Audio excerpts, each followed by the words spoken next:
मेरे चाचू मुझे बचपन से ही बहुत पसंद थे और मैं अपने अम्मी और अब्बू से भी ज्यादा उनके बेहद करीब थी। आहिस्ता आहिस्ता मैं बड़ी होती गई और मेरे चाचू की दोस्ती भी गहरी होती चली गई। इस वक्त मैंने नई नई जवानी में कदम रखा था और अपनी सहेलियों से मर्द और औरत के बीच के रिश्ते के बारे में नई नई बातें सुनी थी। चाचू से दोस्ती इतनी गहरी थी कि मैं अपने चाचू से हर बात शेयर कर लेती थी और मुझे चाचू से बातें करके बहुत ज्यादा सुकून मिलता था। फिर एक रात अम्मी अब्बू घर पर नहीं थे तो चाचू के सर में बहुत ज्यादा दर्द था। चाचू ने मुझे कहा, अंजलि जरा चाय बनाकर मेरे कमरे में ले आओ। मैंने जल्दी से चाय बनाई और चाचू के कमरे में चली गई। चाचू ने चाय साइड टेबल पर रखने को कहा। मैं चाय टेबल पर रखकर वापस जाने लगी थी कि चाचू ने मुझे पकड़ लिया और कहने लगे कि आज घर पर कोई भी नहीं है, तुम्हें अपने कमरे में डर लगेगा, इसलिए आज मेरे पास ही लेट जाओ। मैं तुम्हें एक वीडियो दिखाता हूं। चाचू ने मुझे अपने बिस्तर पर लेटने को कहा। मैं चाचू के बिस्तर पर लेट गई। चाचू मुझे वीडियो दिखाने लगे। उस वीडियो को देखकर मेरी आंखें हैरत से फटी की फटी रह गई और फिर चाचू मुझे बोले, चलो हम दोनों भी मिलकर ऐसे ही।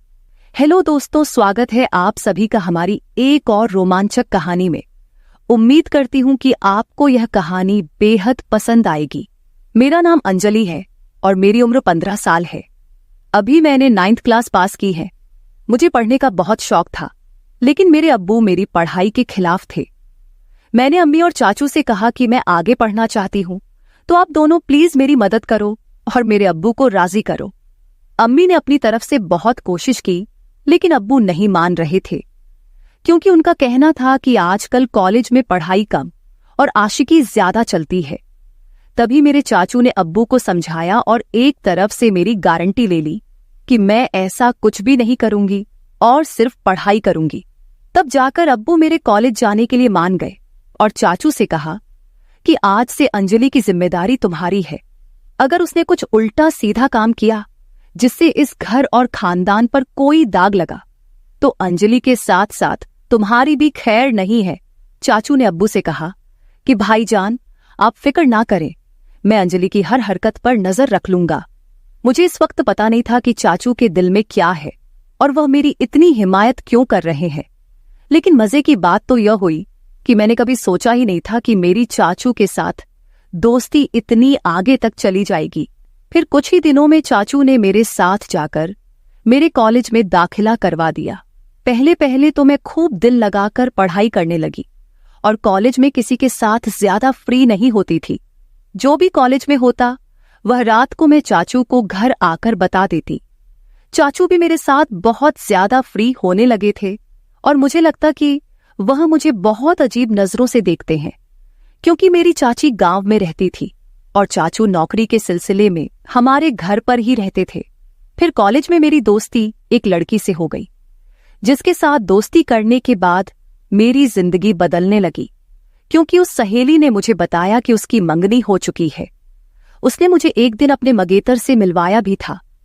मेरी सहेली ने मुझे बताया कि हमारी अब शादी तय हो चुकी है, इसलिए हम दोनों अपने रिश्ते में पूरी तरह से खुल चुके हैं। हम दोनों में कोई पर्दा नहीं है। इसके बाद मैं अपनी सहेली से वह सब कुछ जानने की कोशिश करती, जिसे जानने की शायद मेरी अभी उम्र भी नहीं थी, या फिर मेरी उम्र ऐसी थी कि मैं यह सब बातें जानकर आसानी से गलत रास्ते पर चली जाती। और फिर ऐसा ही होने लगा। मुझे भी उन बातों में दिलचस्पी होने लगी। मेरी किसी लड़के से तो दोस्ती नहीं थी, इसलिए मैं जब भी ऐसी बातें सोचती तो मेरे दिमाग में खुद ब खुद चाचू का ख्याल आ जाता और फिर मैं अपने दिमाग को झटक देती और खुद को कहती कि अंजलि, यह सब क्या है? ये क्या बेहुदा बातें सोच रही हो? वह मेरे चाचू हैं, लेकिन फिर चाचू की बातें और उनका रवैया भी मेरी इस सोच को बढ़ावा देता रहता था। लेकिन चाचू के दिल की बातें मैं अभी तक जान नहीं पाई थी।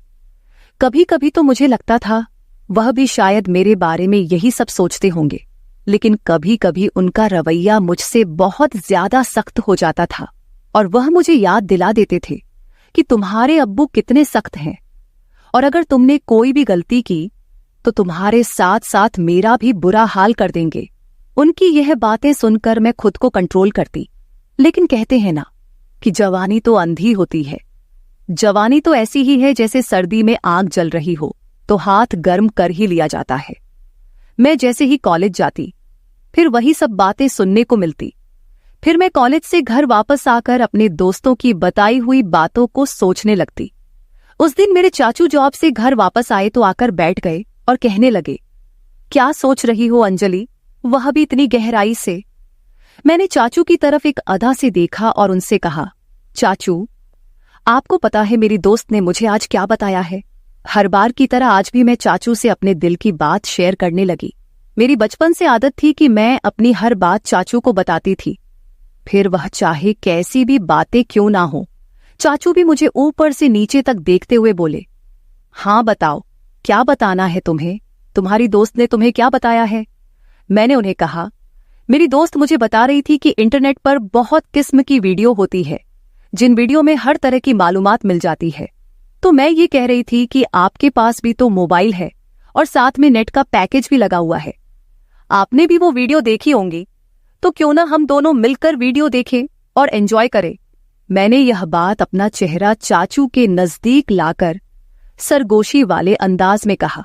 वह फटी फटी आंखों से मेरी तरफ देखने लगे। मुझे लगा जैसे वह मुझे अच्छी तरह से डांट लगाएंगे, लेकिन फिर अचानक उन्होंने मुझे बड़े गौर से देखा और फिर शायद दिल ही दिल में कुछ फैसला किया और फिर वह मुस्कुरा पड़े और मुझे सरगोशी वाले अंदाज में कहने लगे, देखो अंजलि, ऐसी बातें अपने अब्बू के सामने मत करना, वरना तुम्हारा बाप तुम्हारा तो बुरा हाल करेगा ही, मगर साथ में मुझे भी घर से निकाल देगा, क्योंकि मैंने तुम्हारी जिम्मेदारी ली हुई है और फिर मेरे लिए रहने का प्रॉब्लम हो जाएगा। बाकी रही वीडियो देखने की बात, तो तुम रात के वक्त मेरे कमरे में आ जाना, मैं तुम्हें हर किस्म की वीडियो दिखा दूंगा। चाचू की आंखों में एक चमकीली शरारत थी जो इस वक्त मुझे समझ नहीं आ रही थी। इसके बाद चाचू अपने कमरे में चले गए और मैं पढ़ाई करने लगी और आने वाले वक्त के बारे में सोचने लगी। अब मेरा दिल किताबों में नहीं लग रहा था और बस रात को क्या होगा यही सोचने लगी, लेकिन पढ़ाई करना भी जरूरी था, क्योंकि पढ़ाई के मामले में चाचू बहुत ज्यादा सख्त थे और मुझे कहते थे, सबसे पहले तुम्हारी पढ़ाई और बाकी मौज मस्ती बाद में है। और उनका कहना था कि अगर तुम पढ़ाई में भी अच्छी रहोगी तो तुम्हारे अब्बू भी समझेंगे और तुम्हारी आजादी के दरवाजे तुम्हारे लिए खुलते चले जाएंगे। उनकी यह बात मुझे भी बिल्कुल ठीक लगती थी, इसलिए मैंने अपने दिल से सारी बातें निकाली और मन लगाकर अपना कॉलेज का काम करने लगी और जल्दी जल्दी सारा काम खत्म कर दिया। जैसे जैसे रात करीब आ रही थी, मेरे दिल में भी हलचल हो रही थी। फिर जब मैं सारे कामों से फारिग हुई तो रात को आराम से मैं चाचू के कमरे में चली गई। मैं जब कमरे में गई तो चाचू लड़कियों की मैगजीन देख रहे थे। मुझे देखते ही वह मुस्कुराने लगे और उन्होंने वह मैगजीन छुपा दी। सर्दियों का मौसम चल रहा था और दिन ब दिन सर्दी बढ़ती जा रही थी। आज रात तो सर्दी बहुत ज्यादा थी, इसीलिए मैं जाते ही चाचू के बिस्तर में घुसकर चाचू के पास चिपक कर बैठ गई और उनसे कहा, अब मुझे जल्दी से वह वीडियो दिखा दो, नहीं तो फिर अब्बू के आने का टाइम हो जाएगा। फिर चाचू भी बिना टाइम वेस्ट किए मुझे वीडियो दिखाने लगे। वीडियो देखते ही मेरे अंदर से मुझे कुछ बदलाव महसूस होने लगे, लेकिन इत्तेफाक से हमने अभी चंद वीडियो ही देखी थी कि अब्बू हमारे कमरे में आ गए। अब्बू आते ही मुझसे कहने लगे, इतनी रात के वक्त चाचू के कमरे में क्या कर रही हो, चलो अपने कमरे में चली जाओ। अब्बू बहुत ही सख्त मिजाज के थे और मैं उनसे काफी डरती भी थी। तो जैसे ही अब्बू ने सख्त अंदाज में कहा, मैं सब कुछ भूल गई और जल्दी से अपने कमरे में आ गई। मैंने सोचा, जैसे ही अब्बू चाचू के कमरे से निकलकर अपने कमरे में जाएंगे तो फिर से मैं चाचू के कमरे में चली जाऊंगी। लेकिन इस रात अब्बू को चाचू से शायद कोई जरूरी काम था, इसलिए अब्बू काफी टाइम तक उनके कमरे में बैठे रहे और इंतजार करते करते मुझे पता ही नहीं चला कि कब नींद आ गई और पता नहीं अब्बू चाचू के कमरे से कब गए। दूसरे दिन कॉलेज से लौटने के बाद मैं बेसब्री से रात का इंतजार करने लगी, क्योंकि मैंने कुछ वीडियो जो देख ली थी, जैसे तैसे करके मैं खुद पर काबू करने लगी और जब टाइम हुआ तो चाचू के कमरे में वीडियो देखने के लिए चली गई। मगर चाचू ने कहा, अभी मैं अपने ऑफिस का काम निपटा रहा हूं, ऐसा करो तुम थोड़ी देर बाद मेरे कमरे में आ जाना, मैं तुमको वीडियो दिखा दूंगा। मैं तो सुबह से ही वीडियो देखने के लिए बेताब हो रही थी, तो चाचू पर थोड़ा गुस्सा करके बैठ गई। मेरे मोबाइल में नेट का पैकेज लगा हुआ था। तभी मेरे मोबाइल पर किसी नए नंबर से मैसेज आया। उसकी भेजी हुई तस्वीर देखकर मेरी आंखें फटी की फटी रह गई। मैं अभी तक उस तस्वीर को देख ही रही थी कि उस आदमी के मैसेज आने लगे। वह काफी रोमांटिक अंदाज में चैट कर रहा था। मैं तो पहले ही बेताब थी, तो मैं भी उसी अंदाज में जवाब देने लगी। फिर मुझे ख्याल आया कि यह बात मुझे चाचू को बतानी चाहिए। मैं फौरन चाचू के कमरे में आई, लेकिन उनके कमरे का दरवाजा बंद था। तब मैं अपने कमरे में वापस आ गई और उस अनजान लड़के से वैसे ही बातें करने लगी। मैं मोबाइल पर उस वक्त मैसेज पर बात कर रही थी जब मैंने उससे कहा कि मैं तुमको देखना चाहती हूं और उसको वीडियो कॉल पर बात करने को कहा, लेकिन उस लड़के ने मना कर दिया। उस टाइम मैं अपने कमरे से बाहर निकली तो मेरी नजर चाचू पर पड़ी। वह इस वक्त अपने कमरे से निकलकर सीढ़ियां चढ़ते हुए छत पर जा रहे थे और उनके हाथ में मोबाइल था। मुझे हैरत हुई कि वे रात के इस वक्त छत पर क्यों जा रहे हैं। रात के 12 बज रहे थे, मुझे नींद भी नहीं आ रही थी, लेकिन मेरे दिमाग में यह शक आ गया था कि कहीं चाचू ही तो मुझे नए नंबर से मैसेज तो नहीं कर रहे हैं। खैर, मैं यही बातें सोचते सोचते अपने चाचू के ख्यालात में पता नहीं कब नींद की वादियों में खो गई और एक ख्वाब देखा जिसमें चाचू मेरे साथ थे और बोल रहे थे किसी काम को करने के लिए। तभी मेरी आंख खुल गई। सुबह मैंने देखा चाचू का मूड बहुत अच्छा था। वह मेरे साथ बहुत हंस हंस कर बातें कर रहे थे। इससे पहले मैं अपने कॉलेज पैदल जाया करती थी, लेकिन उस दिन चाचू ने कहा, आज मैं तुम्हें अपनी बाइक पर कॉलेज के लिए लेकर जाऊंगा, तो मैं भी उनके साथ चल पड़ी। जैसे ही कॉलेज खत्म हुआ और गेट से बाहर निकली तो चाचू मेरा पहले से ही इंतजार कर रहे थे। मैं आज बहुत ज्यादा उदास थी क्योंकि मेरी दोस्त मुझसे नाराज थी, क्योंकि हम दोनों के दरमियान लड़ाई हो गई थी। चाचू ने रास्ते में मेरी उदासी की वजह पूछी तो मैंने उन्हें बताया कि मेरी सहेली से लड़ाई हो गई है और मेरा मूड बहुत ज्यादा खराब है। तो चाचू ने कहा, चलो तुम्हारा मूड ठीक करता हूं, और चाचू ने बाइक एक बिरयानी की शॉप पर रोक दी। उन्हें पता था कि मुझे बिरयानी बहुत पसंद है। फिर हम दोनों ने वहां बैठकर बिरयानी खाई और कोल्ड ड्रिंक भी पी। चाचू वहां भी मुझसे हंसी मजाक कर रहे थे। इसके बाद मैं चाचू के साथ घर वापस आ गई। उस दिन अम्मी अब्बू घर पर मौजूद नहीं थे, शायद किसी रिश्तेदार की शादी में गए हुए थे। तो चाचू मुझसे पूछने लगे कि तुमने मुझसे दोबारा से वह वीडियो देखने को क्यों नहीं कहा। तो मैंने उन्हें बताया कि मैंने तो पहले से ही देख ली है। चाचू एकदम से चौंक कर मेरी तरफ देखने लगे और बोले, वो कैसे देखी, तुम्हारे पास तो सिर्फ सिंपल पैकेज होता है। उन्होंने सख्त अंदाज में पूछा था। मैंने उन्हें बताया कि मेरा एक नया दोस्त बना है, उसने भेजी थी। मैं रात को आपको बताने के लिए आई थी मगर आप सो रहे थे।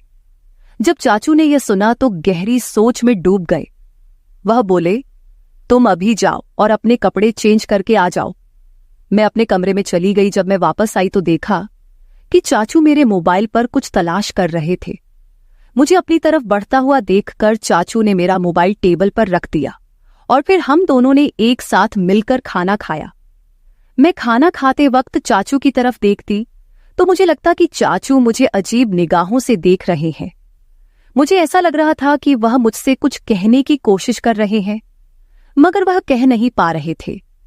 मैं दिल ही दिल में सोचने लगी, चाचू अब कह भी दो ना, मैं आपको मना नहीं करूंगी। फिर मेरी नजर चाचू के चेहरे से हटकर अपने मोबाइल पर पड़ी, क्योंकि मैं आज भी उस अनजान लड़के के मैसेज का इंतजार कर रही थी। उसने अभी तक मुझे मैसेज नहीं किया था और चाचू भी फिलहाल कुछ कहने को चाह रहे थे। तभी मैंने मोबाइल उठा लिया और खुद ही उस नंबर पर मैसेज करने लगी, मगर मेरे चाचू ने मेरे हाथ से मोबाइल छीन लिया।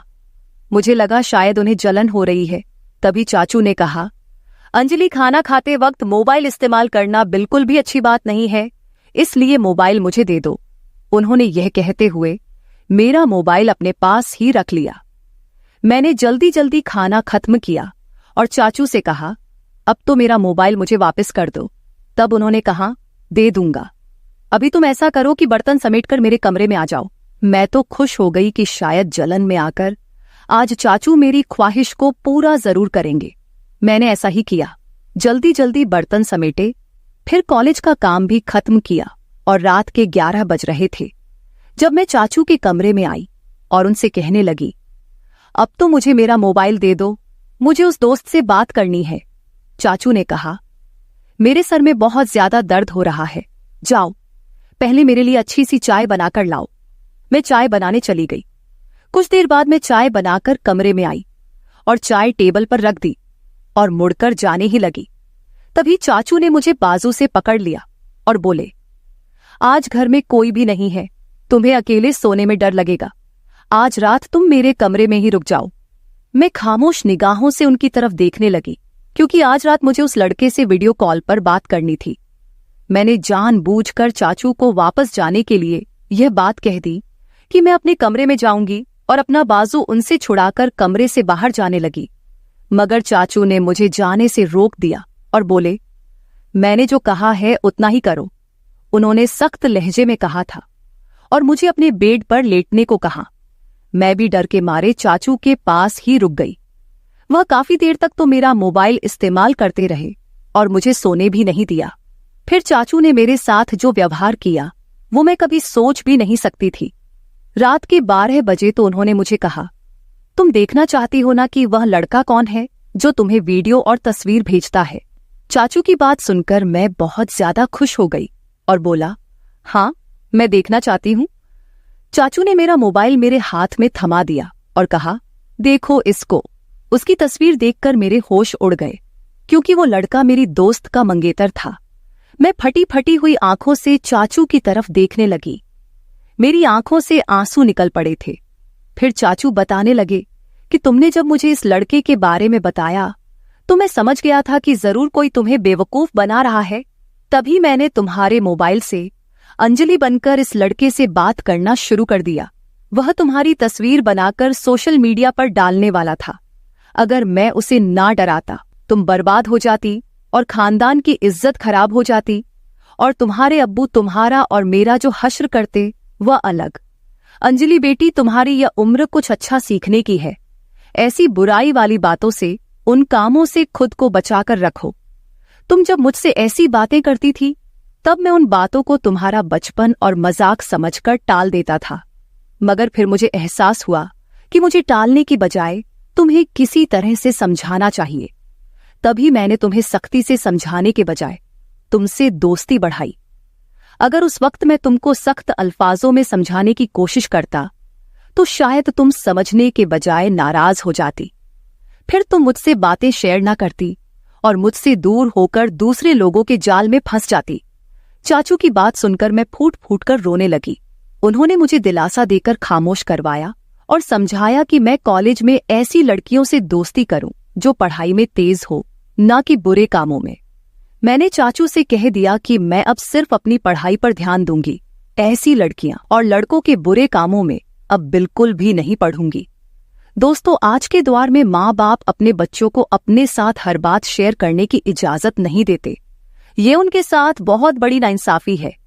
बच्चों को अच्छे और बुरे काम की तमीज सीखनी चाहिए और स्कूल या कॉलेज में किसी भी तरह की कोई भी हरकत हो तो अपने माँ बाप के साथ शेयर करनी चाहिए, ताकि फ्यूचर में आने वाली मुश्किलों से बचा जा सके।